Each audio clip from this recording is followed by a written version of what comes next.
de amizade, porque alguns relacionamentos que eu tinha estavam me puxando para um nível de proximidade aonde eu teria que usar cera. Me desculpe, nenhum relacionamento vale o que eu tenho com a minha esposa.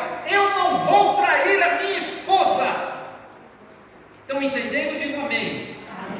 Se for um tipo de relacionamento aonde os colegas se reúnem porque eles traem as esposas, assim que eu descobri, eu não frequentei mais. Porque é questão de tempo de cair a minha cera e eu me tornar um adúltero igual a eles. É questão de tempo. O apóstolo Pedro, ele diz assim, que nós precisamos ter um ânimo sincero. Quando eu estava meditando nesse texto hoje à tarde, quando eu estava lendo esse texto, eu comecei a dizer: Deus, eu vou pregar para mim hoje. Deus, eu vou estar naquele culto, mas eu deveria estar sentado ouvindo aquela pregação. Porque aqui está pedindo para que eu tenha ânimo. Se eu creio na volta de Cristo, se eu creio que Jesus vai voltar um dia, eu preciso tirar todo tipo de cera da minha vida. Quando eu tiro a minha cera, eu corro o risco de cair num outro erro. E qual é o erro? No erro de sincero, mas errado. Ou seja, sem a cera, mas errado. Então eu chego aqui, com todo respeito, olha o que eu vou fazer. É o efeito do 6 a 1. Ou eu vou cutucar o advogado. Eu chego aqui e sou sincero com você e lhe falo um monte de bobagem. Aí o povo fala: nossa, que pastor sincero. Não. Estou sem cera, mas eu estou errado, porque você não veio aqui para ouvir bobagem. Amém? Eu estou errado. Sincero, mas o que? Errado. Então, quando a palavra fala em termos ânimo, é exatamente nisso. Olhem bem para mim. O pastor Jamil erra. O pastor Jamil comete erros. Eu estou olhando para vocês e eu vejo que vocês também erram. Então eu não preciso colocar uma cera na minha caminhada com você. Você não precisa colocar uma cera na caminhada comigo. O que nós dois precisamos fazer é o quê? É olharmos para aquele que não tem cera, que foi crucificado no nosso lugar, e pedir para que ele nos ajude numa sinceridade sem erro. Amém? Amém. E a lição de casa é grande. Por que ela é grande? Porque isso requer ânimo. Eu vou falar de mim, tá? Quem já chegou para Deus alguma coisa? Falar de mim. Você não precisa se manifestar. Eu? Alguém de vocês algum dia falou para Deus: ó Deus, eu não vou fazer mais isso aqui. E acabou de fazer e fez. Eu vou ter que levantar a mão, o pé, o orelha, o nariz, eu tenho que levantar tudo aqui. Aí depois fui lá e falei: Deus, desculpa. Essa sinceridade é correta. Amém? Por quê? Porque aquele que crê na volta de Cristo, ele aprendeu que ele deve confessar os seus pecados ao Senhor, porque o Senhor é fiel e justo para perdoar e purificar de toda injustiça, de todo pecado. Deus é fiel a isso. Então eu preciso ter este ânimo de continuar pecando? Não, de confiar na minha confissão diante de Deus, de que a minha confissão será o quê? Ouvida. E no versículo 2 ele diz assim: olha por que ele pede que tenhamos um ânimo sem cera: para que vos lembreis das palavras que primeiramente prometida pelos santos profetas e do mandamento do Senhor e Salvador mediante os vossos apóstolos.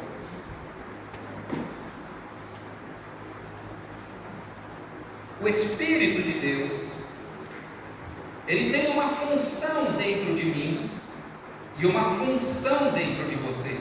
E sabe qual é a função do Espírito Santo? É nos fazer lembrar, amém? De todos os ensinamentos da palavra de Deus. É uma função dele. Mas para que ele possa nos fazer lembrar, é necessário que ele tenha liberdade de trabalhar na nossa o quê? Sinceridade. Ele precisa, porque eu não tenho como enganar Deus, eu não tenho como mentir para Deus. Irmãos, essa semana eu tive que tomar uma atitude que, sinceramente, eu louvo a Deus pela misericórdia de Deus. Aconteceu uma situação e eu estava com muita maldade no meu coração.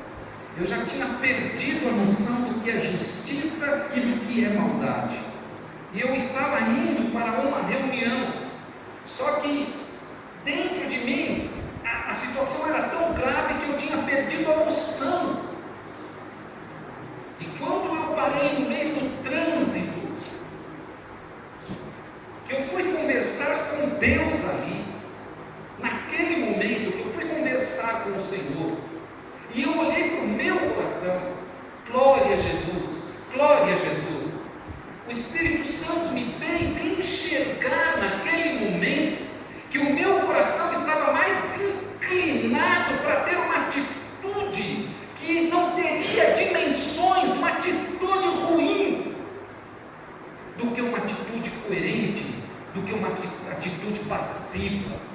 Aí ali eu peguei o celular, liguei para uma das pessoas e disse: olha, me desculpe, mas eu não vou mais.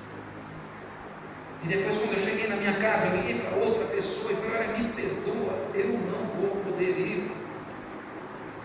Amados, para que o Espírito Santo possa trabalhar num coração ruim igual o meu, para que o Espírito Santo possa trabalhar na nossa alma, no nosso coração, o mínimo que nós precisamos apresentar para Ele é um ânimo de sinceridade. Deus, nós estamos dispostos, ó Deus, a encarar os nossos erros. Deus, nós estamos dispostos a encarar que estamos tomando o rumo errado. Deus, nós estamos dispostos de encarar que estamos julgando as coisas de uma forma errada. Deus, nós estamos dispostos a permitir que Tu mude para o que é certo. Aleluia. Amém, amados? É preciso que nós tomemos um tipo de postura, e eu estou usando uma experiência que eu tive essa semana, mas é porque eu fui sincero. Não. Porque até então a minha sinceridade estava inclinada para o lado errado. É porque as misericórdias do Senhor são a causa de nós não sermos consumidos. Há mais misericórdia em Deus do que eu e você junto podemos crer. Se nós unirmos toda a fé de todas as pessoas, dos heróis da fé neste mundo, ela não será qualificada nem como uma gota no oceano, nem como uma simples gota do tamanho das misericórdias do nosso Deus. Amém? Que as misericórdias do Senhor, irmãos, são insondáveis, são imedíveis. E Ele diz assim, que estas palavras o Senhor Jesus repassou para quem? Para os apóstolos. Nem preciso falar, né? Irmã Tete, a irmã está filmando? Sim. Isso vai para a internet. Espero. Os falsos apóstolos vão ouvir o que eu estou falando. E vai ser um problema, a senhora vai ser processada, porque eles acreditam que são apóstolos e não são. São mentirosos, são falsos. Viu? Não são. verdadeiros apóstolos, é o que esse livro descreve. Vocês creem nisso? Digam amém. Amém. É o que este livro fala que são os verdadeiros apóstolos. E por que esse livro fala isso? Eu não sei, mas uma coisa eu sei: Deus o sabe, e Deus sabe